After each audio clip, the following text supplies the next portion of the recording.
Welcome everybody. Hello, I think we'll start with some introductions. We just heard a blessing from Renee, our elder in residence. Renee, would you mind introducing yourself? Sure. Renee Bolio Banks, Indigenous Cause, Jaganashimang, Zibikwe, Indigenous Indigo, Zagaspa, Jamaica, Ndunjaba, Magazine, and Dudane. My birth name is Renee Bolio Banks, and my spirit name is Zibikwe. It's River Woman. I come from Leech Lake, and I'm the Eagle Clan, and I've been at NACC for about a little over 4 years now.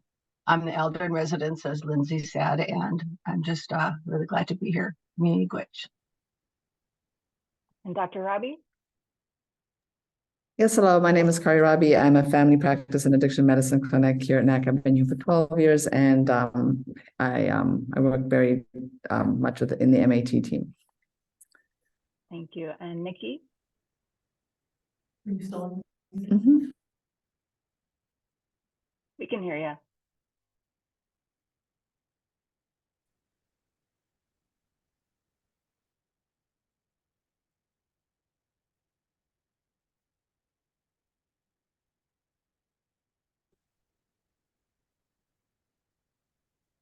Tina?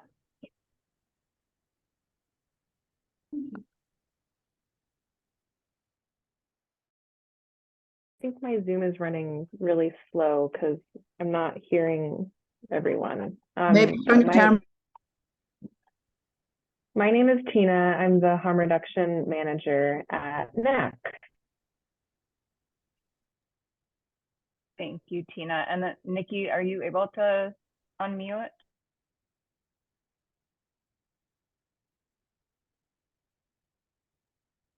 Lindsay, maybe just turn your camera. It'll usually work better. But you turn your camera. Well, so Nikki is another member of our ECHO team. She's our infectious disease nurse. Maybe having some technical difficulties. And I'm Lindsay. I'm the community and tribal engagement specialist here at NACC. So that's our ECHO team. I'll get started with just some announcements and then I'll pass it over to Pat.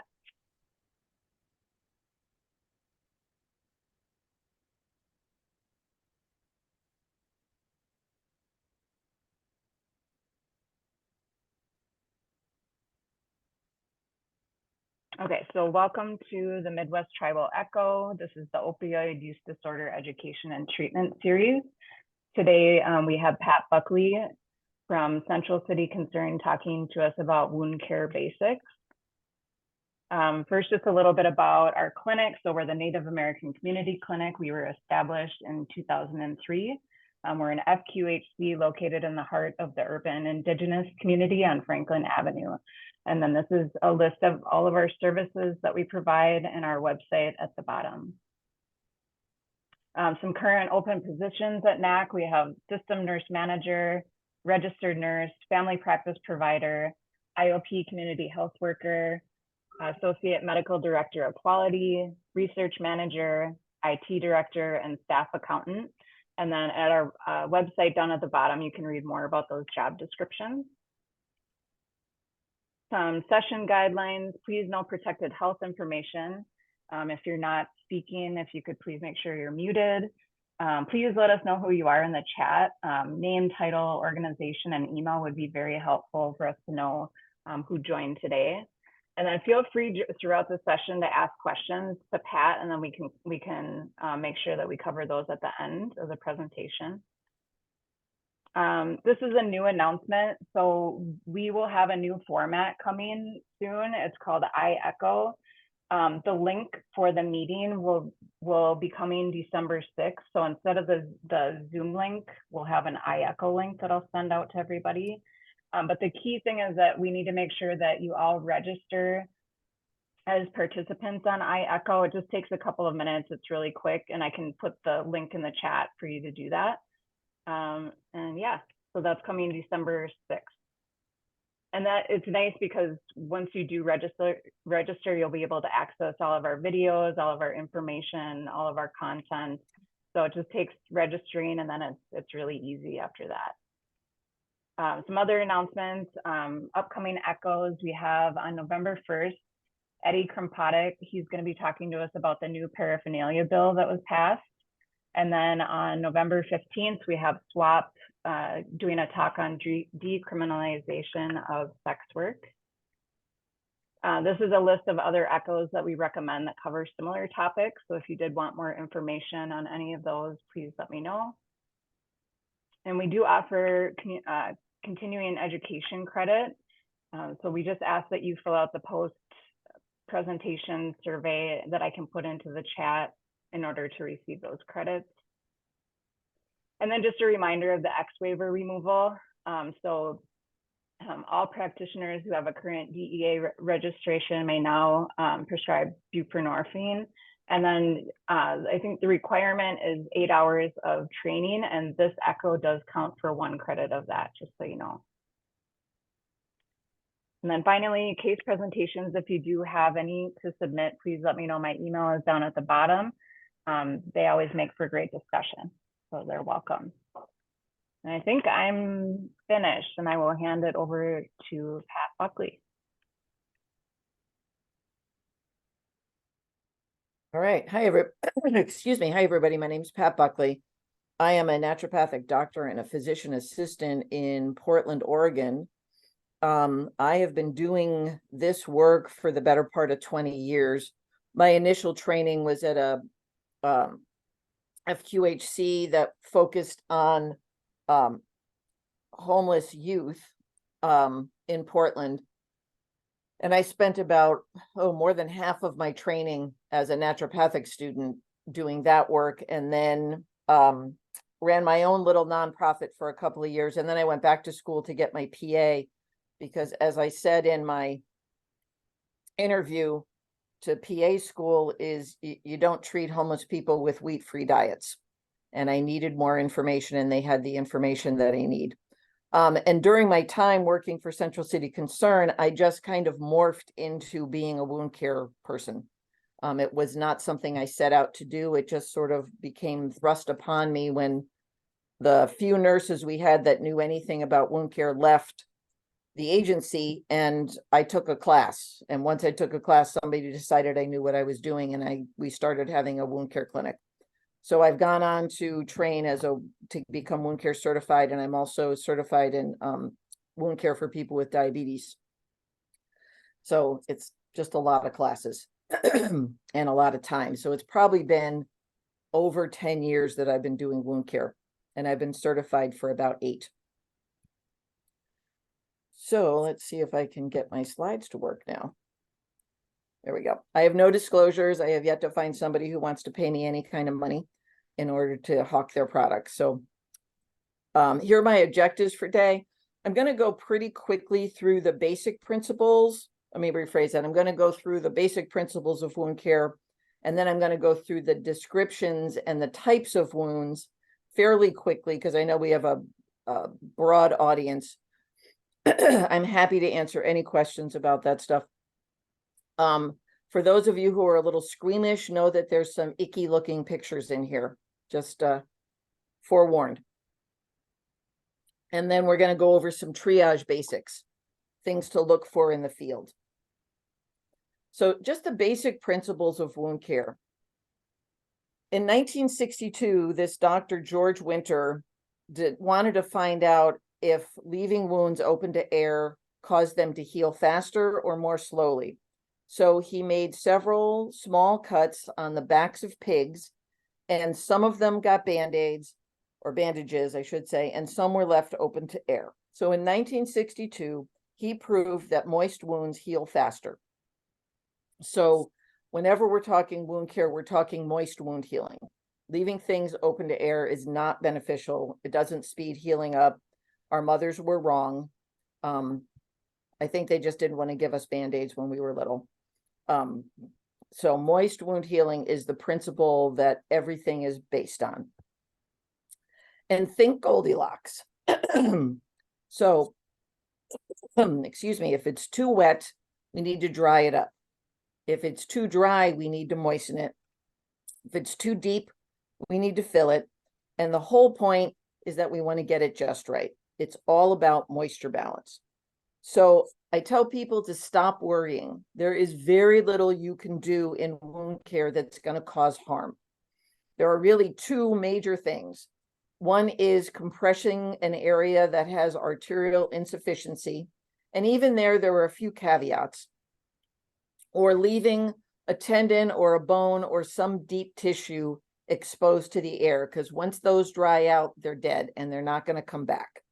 Anything else, the basic rule of thumb is if the wound doesn't start to change in 2 weeks, change your plan. There's something wrong in your mix. And if it's definitely getting worse, you want to change it sooner. And that is wound care in a nutshell. If you can think of those few things every time you look at a wound, you're going to be able to come up with a good plan. The next thing that people always worry about is bioburden, because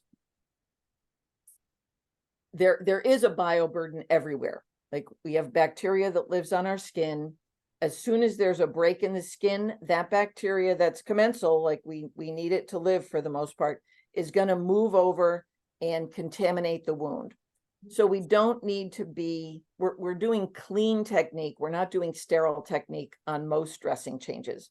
And there's a few caveats to that, but 99.5% of the time, just plain old gloves, soap and water is perfectly fine for doing a dressing change. Then there's colonization, and colonization is just the bacteria starting to replicate in the wound. And if you think about it, an open wound is a nice moist environment with lots of nutrition in it, because our blood and serum has lots of nutrients in it that bacteria like, so they'll start to grow. It doesn't have any kind of host reaction. It doesn't slow down your healing. It's just something that is likely going to happen, especially with our population. When you get to critical colonization, that's when you're going to start having local signs. There could be an odor, the drainage could be increased. This can cause a delay in healing. And one of the things to bear in mind when it comes to odor is very often the odor is actually associated with the bandage, not the wound, because a wet bandage is a place for bacteria to multiply and create odor.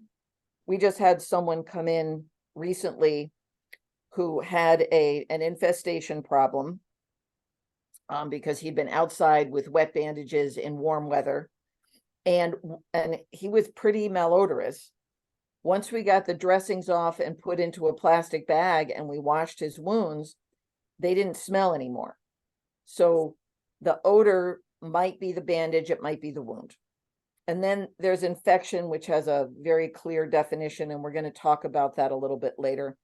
When I have a doubt, I culture, and I've taught all of the nurses where I work how to do a thing called the Levine technique. We just wash with soap and water and then use a swab with pressure on an area of granulation tissue. And it's really a case of take your swab, press, roll it back and forth over about 1 centimeter of space and send that off for culture. And that's going to cover most organisms. I know in training, we're taught that tissue culture is really the only way to truly culture a wound. But I found that this Levine technique works pretty darn well for determining, as I like to say, we have to get the tissue juice, not the stuff that's on top of the wound. And that's why you have to press on the granulation tissue. And it works. It's a good way to get a good idea of what's happening. So those are the wound care basics. This is the part that I'm going to go through pretty quickly because these are the descriptions of wounds, things you're going to see that are a part of either normal healing or abnormal healing. So the classifications are superficial, which is very, like, that's your abrasion. That's a skin knee, is your superficial wound. Then there's your partial thickness, which goes a little bit deeper. That's usually a skin tear, something that's pretty painful.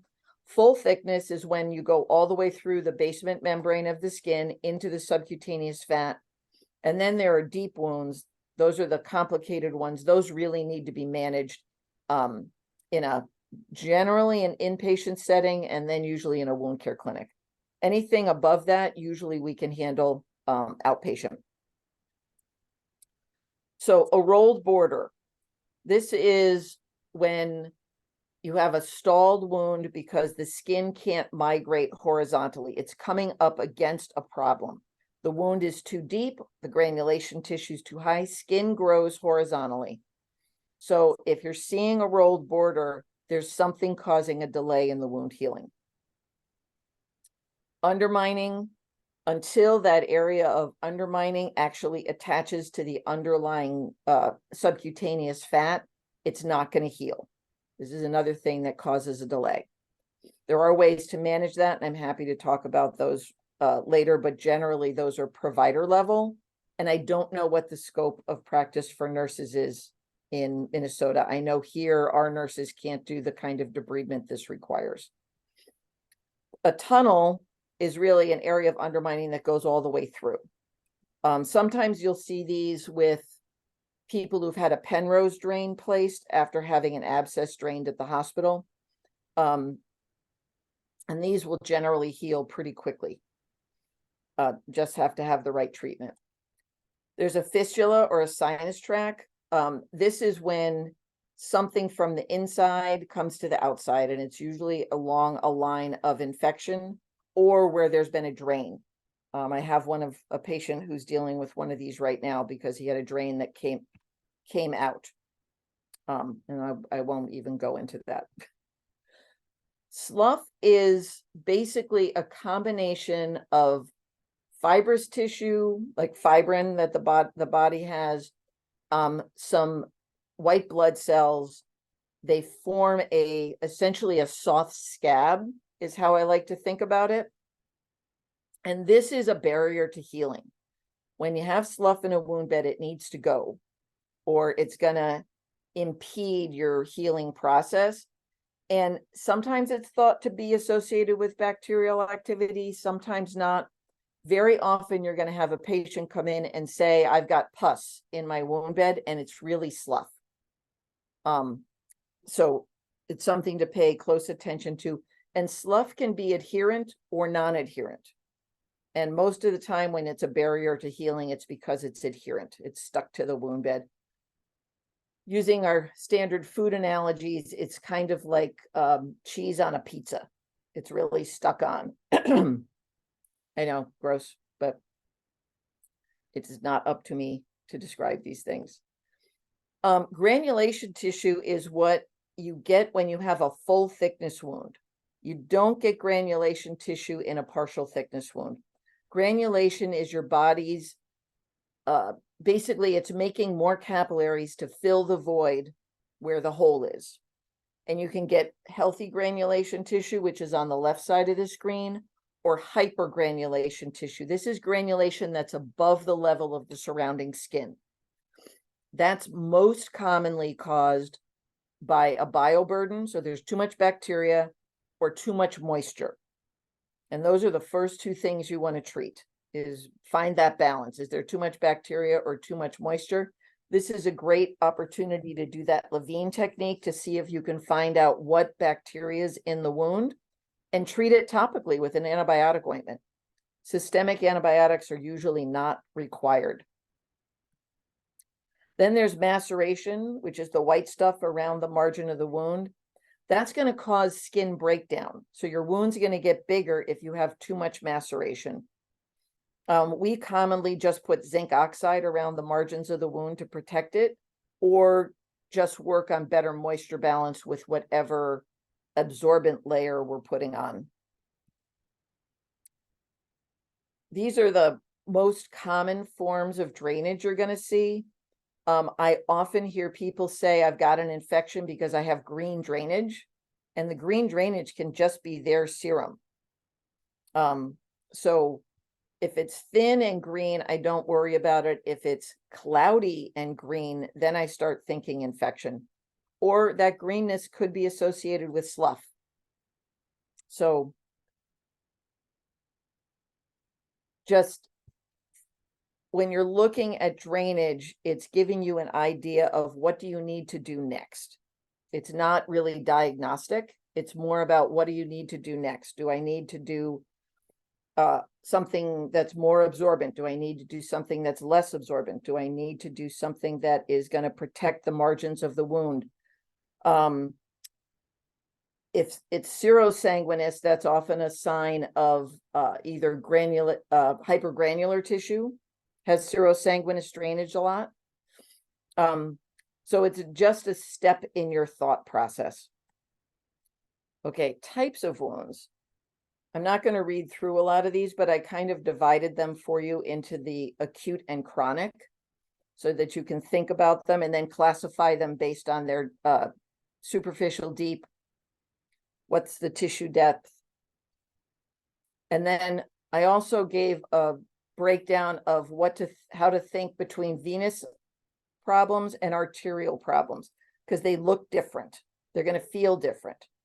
And this is the descriptors that go along with that. Unfortunately, those of you who've been practicing for a while probably remember the term venous stasis ulcer, and that's what this is. But thank you, ICD-10. Now it is a non-pressure chronic ulcer of the blank. And then you have to decide if it's superficial or if it's deep. And you have to list the tissue depth. And the depth is going to be, for the diagnosticians here, the depth is going to tell you what your code is for your ICD-10. Example of an arterial ulcer. And then I went through the skin layers where we're going to focus are in the epidermis, dermis, and subcutaneous fat. That's your skin. And when you get below that, which would be the deep fascia, things that are below that, you're really going to want to get somebody who's an expert involved. Because once you get below the deep fascia is where you can get those tendons and muscles and ligaments exposed, which can lead to osteomyelitis and other complicating factors. However, that doesn't mean you can't do moist wound healing to protect those deep structures while you're waiting. And then I also wanted to throw in a thing about the difference between incontinence associated or moisture associated skin damage and pressure injuries, because they often get confused. And incontinence, just there'll be some pictures here, but the stuff that's associated with moisture is going to be a lot spottier, and the stuff that's associated with pressure is going to be very discrete. And that's really the primary way to think of those two things. So a stage 1 pressure injury, there's not enough oxygen getting to the skin layer. It's red, it's non-blanchable. Stage 2, you've lost your epidermis, but it still isn't that deep. This is your non-granular tissue. This is how you know it hasn't gone through into the fat layer yet, is when you have this smooth pink layer or reddish layer. When it goes deeper, that's where you get into the fat layer, and it's a stage 3. This is where you get an example of the granulation tissue, because you can see the red bubbles that are starting to form within the wound bed. Stage 4, you're getting into muscle or tendon or bone. Stage 5, a deep tissue injury is gonna feel boggy. This often gets confused with a bruise. When you touch a deep tissue injury, it's almost gonna feel like there's pudding under the skin. It's soft, it's squishy, but it's not fluctuant like a pus pocket is. And it has that dusky blue color. If you offload the pressure, it's going to declare itself eventually, because that superficial skin layer is going to come off. But I had somebody who had this on his feet, and as soon as I got the pressure off of his feet, ultimately this deep tissue injury ended up just being a stage 3. So it didn't end up going all the way to the bone. And that was on a heel. So it's deep tissue injuries just take time to declare themselves. And again, it feels like when you touch it, a bruise has some give to some resistance when you press on it. Fluctuance is really very soft and it feels liquidy, and this is in between. Then there's an unstageable, because there's so much eschar, you can't tell how deep it is. And until that eschar comes off, you won't know how deep it is. And then this is moisture-associated skin damage. You can see compared to the other wounds I just showed you, it's very spotty. You can find this anywhere that there's a skin fold. So it doesn't have to be incontinence. It's often, I see this under the breast or under the pannus a lot. Tends to be very painful, very, very painful. An example of a diabetic foot ulcer. Skin tears, I don't know how much you see those. These are super painful, easy to treat, but they're super painful. And the older someone is, the less elastin they have in their skin. And when you don't have enough elastin, that's when you get a skin tear versus an abrasion. Frostbite, we do see it here in Portland. It's divided between frost nip, superficial, and deep. I'm sure you see this a lot. So there's some of the basics about it. And then there's the management. And my experience with this goes outside of what is considered routine care. With frost nip, treatment is rewarming. It heals quickly without scarring. However, there's a big risk if you rewarm somebody and it gets cold again. That's when you start getting into deeper levels of tissue damage. Let me go back a second. There's a link here from the Mayo Clinic. All of these are active links. So when you get the slide deck, you're welcome to go and look at what was written. Anything of superficial frostbite or deep or severe frostbite is supposed to be treated in a wound care setting or by a podiatrist or by some specialist in skin things. And my people rarely get to go and get that done. My people are generally unhoused. Many of them have severe mental illness. They're not likely to follow through on a lot of things. I've managed all of these with few exceptions independently. I do have, and I'm happy to share this with you unless you have your own local consult service, but I have a consult service and some specialists that I call with questions, and they will give me some guidance on how to manage things, which is how I've learned to walk through most of this. So superficial frostbite after rewarming will often look like a second-degree burn because it gets a fluid-filled blister. And it's really about protecting that area until it has an opportunity for the epidermis to reform. Sometimes I will drain the blister and leave the overlying skin intact as a temporary bandage and then cover it. For the deep frostbite, I've seen plenty of black toes over time resolve.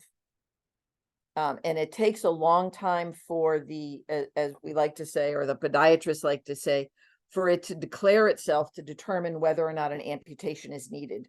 And that can take weeks to months. I had one patient who we had a very bad cold snap while she was still on the street. So 2 days, that cold snap happened 2 days before she became housed. And she had a caseworker who brought her in to see me 3 days a week. And we washed her feet. I painted them with betadine. She had black spots on all of her toes. And she came in and came in and came in. And eventually that superficial layer that I kept nice and dry, it's the one caveat for wound care where you want something to be dry, is in frostbite. And eventually that black skin peeled off and she had normal toes and didn't require amputation. I've had other people where the frostbite went so far into the digit that eventually they lost either a portion or all of the toe. And we just took care of them until they were ready to head in for amputation. And I can answer more questions about that when we get a little further on.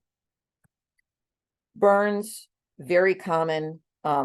We have a lot of fires in tents in Portland. They're now called superficial, partial thickness, or full thickness, or first, second, or third degree burns. Superficial is really, think sunburn. You're going to lose that top layer of epidermis because the skin is going to expand and then it's going to peel off as the burn heals. Those partial thickness are the ones where you get blistering, which is why frostbite is kind of like burns. If someone has a full thickness or a third degree, generally speaking, that's going to need to be surgically managed. That's a big chunk of dead tissue. So I handle first and seconds, and then I usually get third degree into somebody who is able to surgically manage that, because that's a chunk of tissue that's dead and gone. And depending on the size, sometimes it can be managed outpatient, but most of the time it's going to require surgical intervention. The rule of nines is a way to figure out whether or not somebody needs to be seen emergently. It's really 10% of a child's body requires emergent intervention. 15 to 20% of an adult requires emergent intervention. And it also depends on the, is it, superficial, or if it's partial thickness. And it has to do with fluid losses.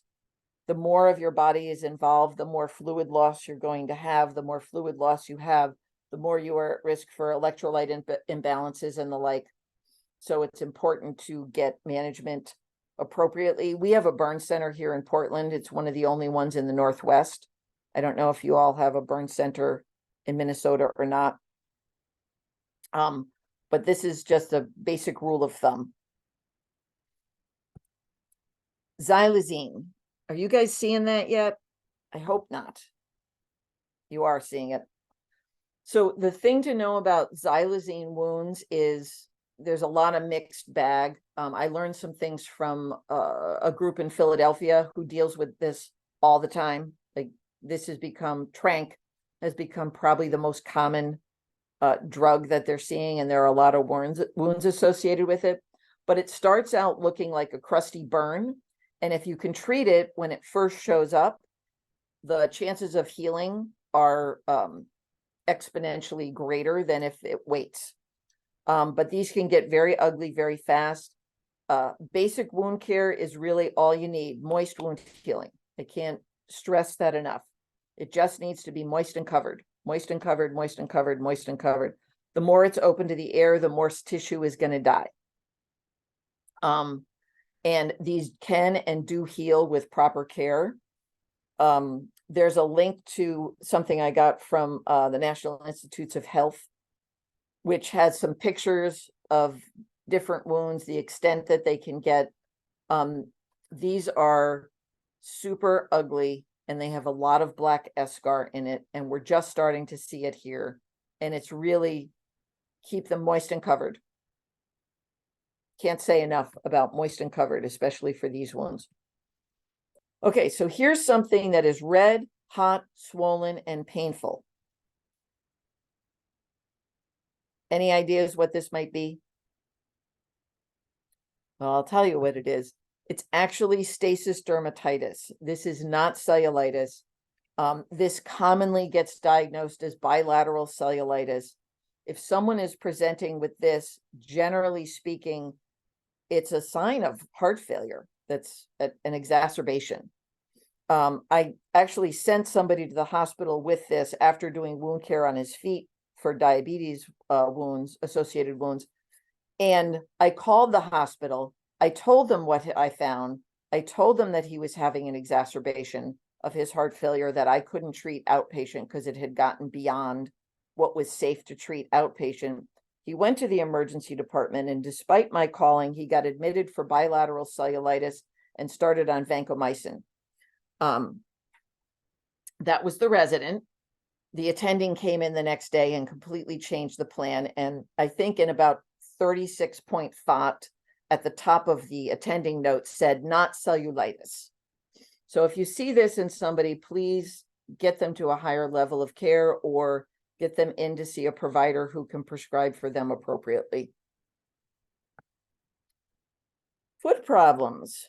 The thing that I have learned most about foot problems is if you get good at this, people will find you. Because this is something that impedes the ability of people to walk or stand for prolonged periods of time. And in my population, people spend a lot of time standing in lines or walking from place to place to place to get the services that they need. Most of the time, ingrown toenails are caused by trimming things too short, and they need to grow out. I found that placing a piece of rolled tissue underneath the corner of the nail and actually using a nail file to kind of smooth off the callus that will form around the edge of the nail, and tucking the tissue in to help it grow out correctly eliminates a lot of pain. I have a gentleman who gets ingrown nails a lot because he has what's called a pincer nail deformity, and I will trim his nails, smooth off the callus that forms, and tuck the tissue underneath it, and he can walk all day long for weeks with that tissue in there. And if you tuck it in far enough, it'll stay through showering for a long time.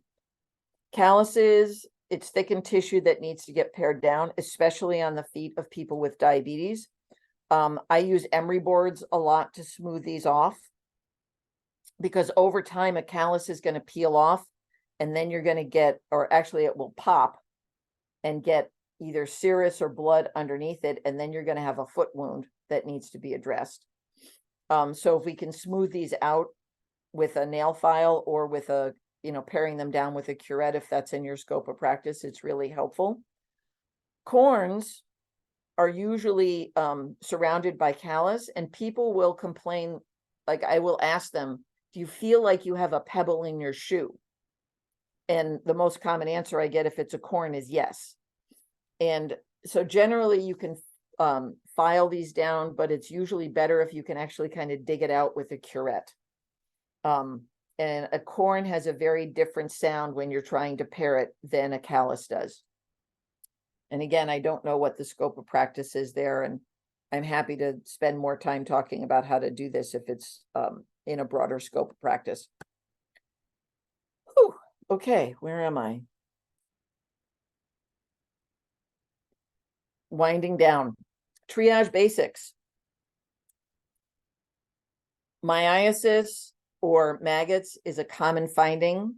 There's a handout that I sent to Lindsay that is available to all of you on how to manage this. Prevention is the key, and it's a way to encourage people to come in or get regular dressing changes because it prevents this. Wet, leaky, loose dressings is an opportunity for flies to go in and lay their eggs. So there's a handout about how to manage it. Cellulitis, infection that has gotten into the fat layer. This is something that can spread pretty rapidly once it's in there, and generally antibiotics are needed. Red, hot, warm skin that's tender to the touch. It'll feel like an orange peel is the way I describe it to people. Generally, we don't treat wounds until there's cellulitis with oral antibiotics, until cellulitis is more than 2 centimeters from the wound margin. However, if it's greater than 1 centimeter in our population, I start oral antibiotics. The risk of spreading faster in our population because of access to hygiene and the like is greater. Sometimes you can treat with a topical antibiotic if you catch it early enough, but generally speaking, orals are needed once it gets to this point. Lymphangitis is something to look for. I can't tell you how many times I have accidentally found this just by moving somebody's clothing.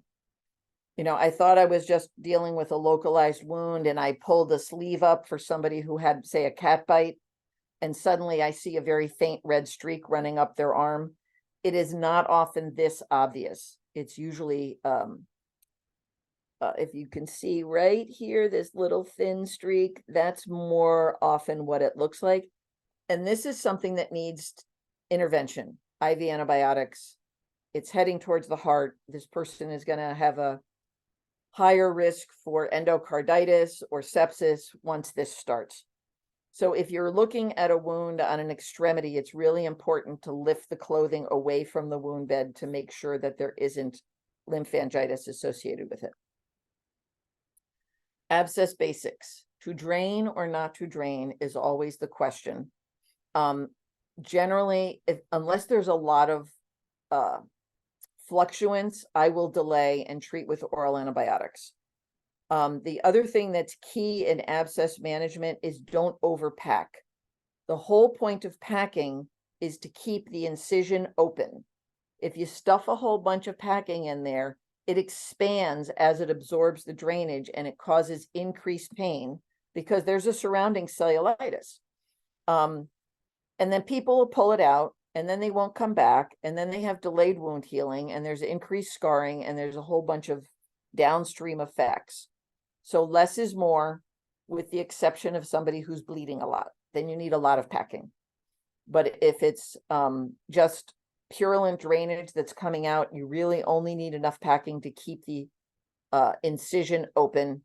And then you put a lot of absorbent material on top of that.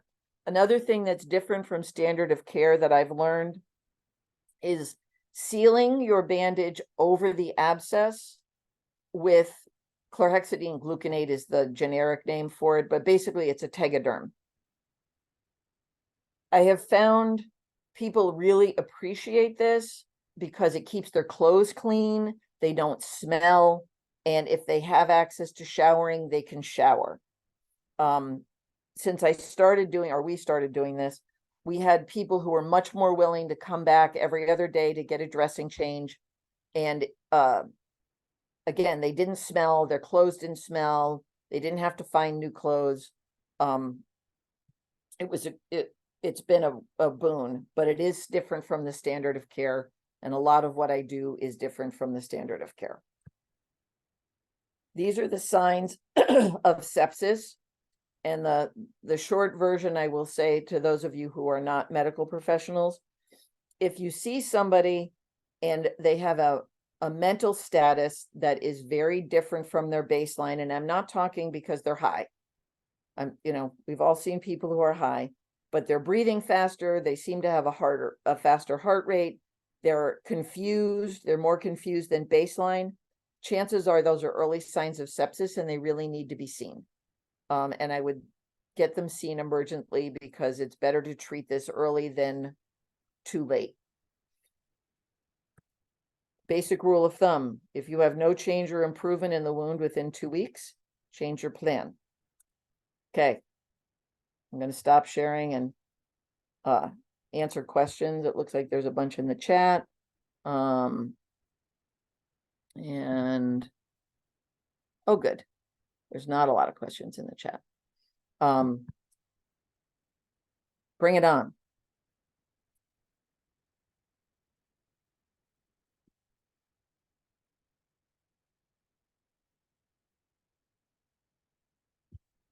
Got nothing? That was very, very thorough and very well explained. Thank you. Yes. What was the thing that we were talking with the frostbite that that it isn't an emergency, that does not need to send them to the ER right away, it'll declare itself. Yes. And watch that. I think Yes. a follow-up question that I have to that is, so if someone, let's say it's cold out actively and someone comes in with frostbite that has sort of, so like, the idea is to warm it. I mean, is it better for them to do the warming process in the hospital, in the ER, or can they just hang out in any indoor space for a while and then kind of go from there? Like, I guess, what does that warming process look like? And is there a benefit to having like an ER manage that? Oh, that's a really good question. And I would say about 95% of the time, we do not send people to the emergency department. We do the rewarming in the clinic. It's about a 20-minute soak. And I tend to do that more with frost nip than with the more advanced forms because of the risk of going back outside. We have a program called recuperative care, which is a short stay indoors. And I will try and get people, before I even start the rewarming process, I'll try and get them admitted to recuperative care because they need to stay warm for a period of time. The one person I was talking about that got bad frostbite 2 days before she got housed, she was housed, so we would have her come in, do warming. I painted her with iodine. She went home because she wasn't spending extended periods of time outside. But rewarming cold is not a good plan. That's where you actually get more tissue damage, with the exception of frost dip. Frost nip, you get somebody warm, you get them warm from head to toe, rewarm the concerning areas, especially fingers and toes. They can go back out once they're fully warm. Warm beverages, everything that's going to get them from cold to warm is really helpful. And if you can get somebody temporarily, not when it's super black, when it's in that blistery spot, short-term stays inside will help that heal quickly. When it's in the black phase, that's when it's harder to figure things out, because that's going to take time to declare itself. And that's where somebody really needs to be inside for a prolonged period of time to figure that part out. And do you guys have a consult service in like an academic university out there that you can call with questions? Yes, we do. I have not identified the person, but yes, I would call M Health and ask for the burn unit. Yeah, because we have at OHSU, we have a consult line that anybody from anywhere can call and ask for a specialist and get direction. I would love that resource. 3, 4, 9, 4, 4, 5, 6, 7. That's the phone number. Thank you. And they're going to ask, like, you have to go through a series of steps, and it's usually a call back, but there's somebody on call for that service 24 hours a day. Wow, that's great. Yeah, it's been super helpful. When I'm debating on a heart failure patient, or I'm debating on a kidney thing, or I'm debating on podiatry and dermatology, I will admit, are not as helpful. So I have found other people, other resources to help me walk through stuff in my area. But that's how I learned that I don't need to get somebody who's got black toes urgently in to see somebody, because it's going to be weeks before they're going to decide if an amputation is required. Mhm. And it has to, and that's why we paint with iodine, because it helps dry out the tissue and not speed the declaration, if you will, but it prevents infection and other complicating factors. I wonder though, if you have someone whose only option at the moment is to go back out into the cold, if it's a better, to say, and you don't have a respite option at your clinic, to send them to the ED, and then they could potentially be more likely to get into respite that way. We don't have I think there are some options for respite care, but we don't really have a direct line to the respite care. So we always are kind of scrambling a little. Yeah, which is super unfortunate. I have to scramble too. And in those situations, I really just keep somebody inside long enough for them to feel warm. I don't do active rewarming of the frostbitten area. But I just keep them inside long enough that they physically feel warm, and then I let them go about their business while I'm trying to get them into respite care. Because once you start rewarming, you really don't want that area to get cold again. Because, it's kind of like, think about letting an ice cube melt and then putting it, partially, and then putting it back in the freezer. It becomes deformed over time. And that's kind of what's happening to the tissue. It's freezing, it's contracting, it's freezing, it's contracting. So if we can't keep them warm for a prolonged period of time, they're better off just physically feeling warm and waiting to get into respite. And I can get somebody in within 2 days. And the prolonged period of time is like a day of being warm, or? No, for the, if you have a full thickness blackened area of frostbite, that's gonna be, weeks to determine what's going on, sometimes months, but it's usually weeks. Mhm. The other thing we see a lot is trench foot. I don't know how frequently you all see that. That's something that we do rewarming and drying in the clinic, and then get them fresh socks and, dry shoes and send them back outside. I have on occasion wrapped somebody's foot in a Chuck's pad and put it inside wet shoes to keep their skin dry.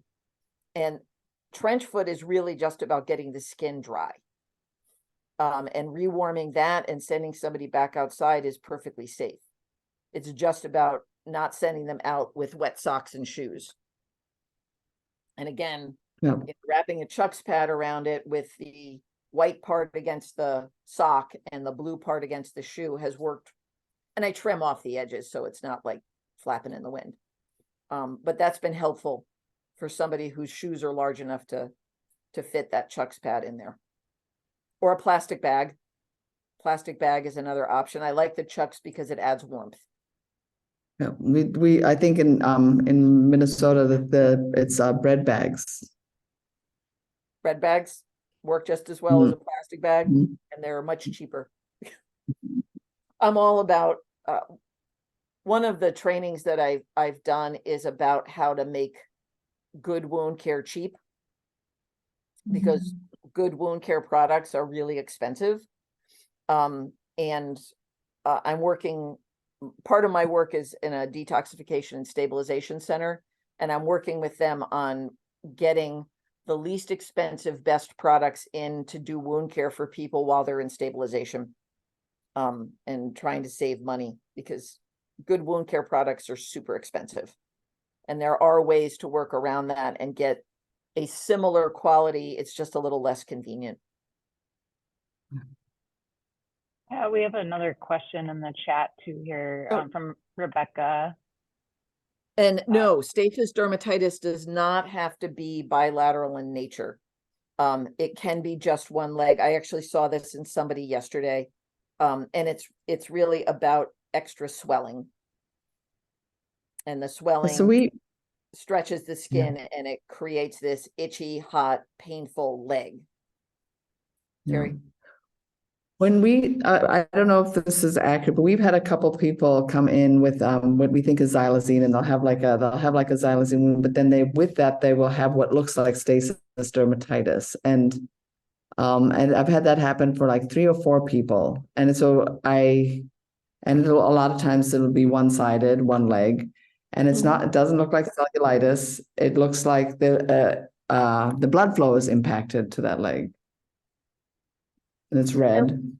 One of the things that may or may not help to understand is when you have edema, when you have swelling, and I learned this just a couple of years ago, because of the swelling, the epidermis gets too far away from the capillaries and it's not getting enough blood flow. So the superficial layer will start to die, and it will look like a xylazine wound when it really is just a venous stasis ulcer in its early stages, because you get that blistering first and then the skin will pop and then it goes deeper and deeper.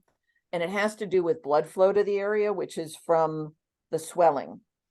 And for staph dermatitis, I often just, obviously they have to have good pulses in their feet.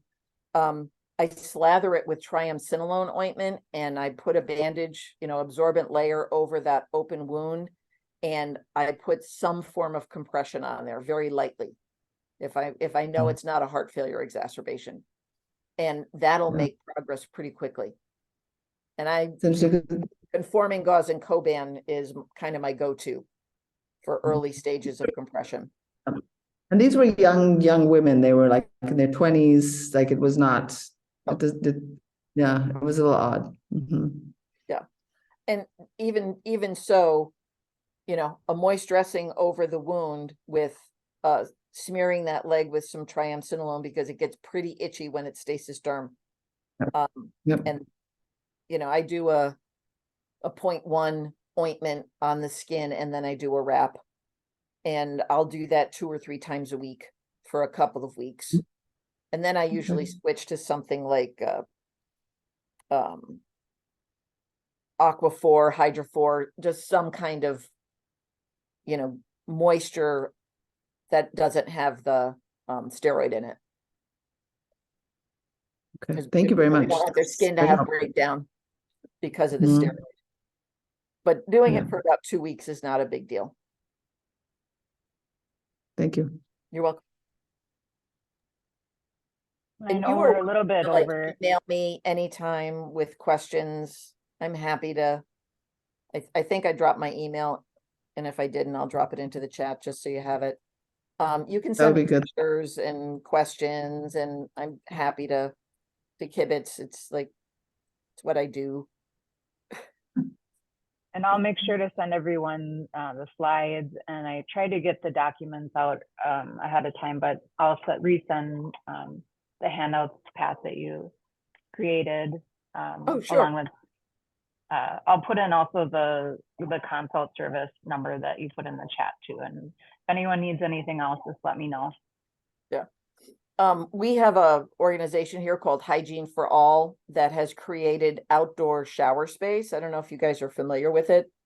They do an amazing job here and have quite an extensive volunteer group. And I did 2 handouts for them with some basic wound care supplies and some basic triage stuff.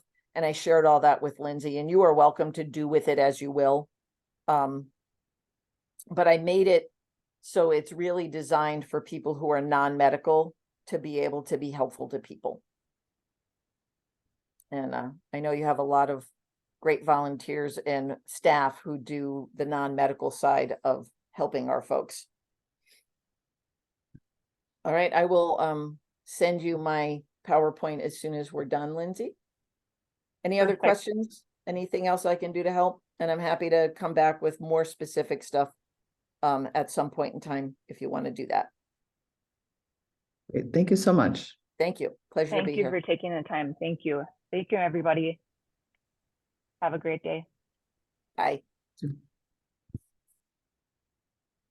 Are you off then?